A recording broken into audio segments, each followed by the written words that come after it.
ನಮ್ಮೆಲ್ಲ ಶಿಕ್ಷಕ ಬಂಧುಗಳಿಗೆ ನಮಸ್ಕಾರಗಳು. ನಾವು ಇಂದು LBಯಲ್ಲಿ ಅಂಕಗಳನ್ನು ಯಾವ ರೀತಿಯಾಗಿ ನಮೂದು ಮಾಡುವುದು ಎನ್ನುವ ಒಂದು ವಿಡಿಯೋವನ್ನು ನೋಡ್ತಾ ಇದ್ದೀವಿ. LBA ಅಂಕಗಳನ್ನು ನಾವು ಗೂಗಲಲ್ಲಿ STSನಲ್ಲಿ ಹೇಗೆ ತುಂಬುವ ವಿಧಾನವನ್ನು ನೋಡ್ತಾ ಇದ್ದೀವಿ. ಮೊದಲಿಗೆ ನಾವಿಲ್ಲಿ ಗೂಗಲ್ ಅನ್ನೋ ಆಪ್ಷನನ್ನು ಓಪನ್ ಮಾಡ್ಕೋಬೇಕು, ಅಥವಾ ನಿಮ್ಮ ಹತ್ರ ಯಾವುದಾದ್ರೂ ಇದ್ದರೆ ಬೇರೆ ಅದನ್ನು ತೊಗೋಬೇಕು. ಇಲ್ಲೇ ಸರ್ಚ್ ಆಪ್ಷನ್ ತೊಗೋಬೇಕು. ಸರ್ಚಲ್ಲಿ ನಾವು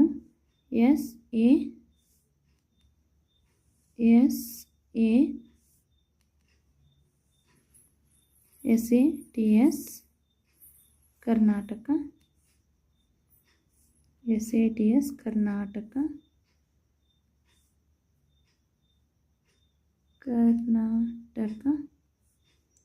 SATS ಕರ್ನಾಟಕ LBA ಅಂತೇಳಿ ಟೈಪ್ ಮಾಡಿ ಇಲ್ಲೇ ಸರ್ಚ್ ಕೊಡಬೇಕು. ನಾವು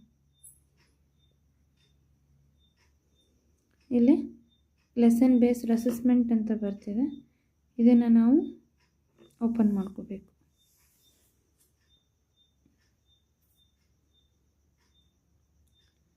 ಹೀಗೆ ಓಪನ್ ಮಾಡಿಕೊಂಡಾಗ ಈ ರೀತಿ ನಮಗೆ ಲಾಗಿನ್ ಪೇಜ್ ಓಪನ್ ಆಗ್ತೈತಿ. ಈ ಲಾಗಿನ್ ಪೇಜ್ಗೆ ನಾವು ಇಲ್ಲಿ ಯೂಸರ್ ಐ ಡಿ ಅಂದರೆ ನಿಮ್ಮದು ಟೀಚರದ್ದು KG ID ನಂಬರನ್ನು ನಾವು ಎಂಟ್ರಿ ಮಾಡಬೇಕು. ಎಂಟ್ರಿ ಮಾಡಾದಮೇಲೆ ಸೆಂಡ್ OTP ಮೇಲೆ ಕ್ಲಿಕ್ ಮಾಡಬೇಕು.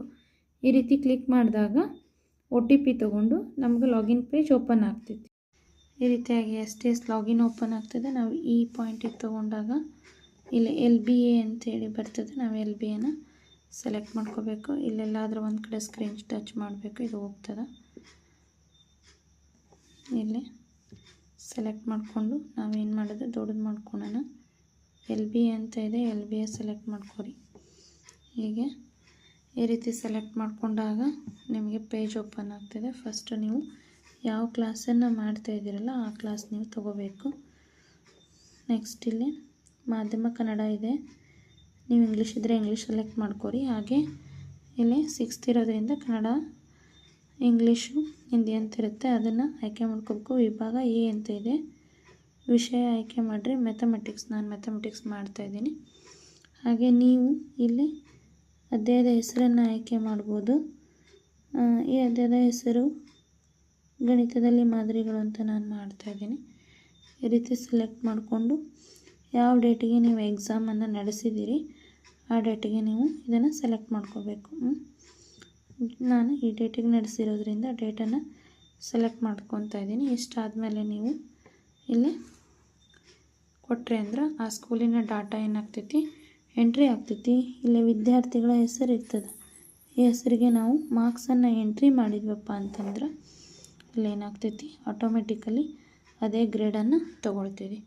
ಈ ರೀತಿ ಮಾಡಿಕೊಂಡು ಎಂಟ್ರಿಯನ್ನು ಮಾಡಿ ನೆಕ್ಸ್ಟ್ ಫೈನಲ್ ನೀವಿಲ್ಲೇ ಸೇವ್ ಅಂತ ಕೊಡಬೇಕು. ಅದಾದಮೇಲೆ ಇಲ್ಲಿ PDF ಅಂತ ಇದೆ, PDF ಮೇಲೆ ನೀವು ಕ್ಲಿಕ್ ಮಾಡಿದರೆ ಅಂದ್ರೆ ನಿಮ್ಮದು ಡಾಟಾ ಪ್ರೊಸೆಸಿಂಗ್ ಆಗಿ ಕಂಪ್ಲೀಟಾಗಿ ಓಪನ್ ಆಗ್ತೈತಿ. ಇದಿಷ್ಟು ಪಾಠಾಧಾರಿತ ಮೌಲ್ಯಮಾಪನದಲ್ಲಿ ಯಾವ ರೀತಿಯಾಗಿ ನಾವು ಅಂಕಗಳನ್ನು ಎಂಟ್ರಿ ಮಾಡ್ಬೋದು ಅಂಥೇಳಿ ತಿಳಿಸ್ಕೊಟ್ಟಿದ್ದೀನಿ. Thank you so much. ಚಾನಲನ್ನು ಸಬ್ಸ್ಕ್ರೈಬ್ ಮಾಡಿ ದಯವಿಟ್ಟು. ಹಾಗೆ ಈ ಮಾಹಿತಿ ನಿಮಗೆ ಇಷ್ಟ ಆಗಿದೆ ಅಂತ ಅಂದ್ಕೊತೀನಿ. ಧನ್ಯವಾದಗಳು.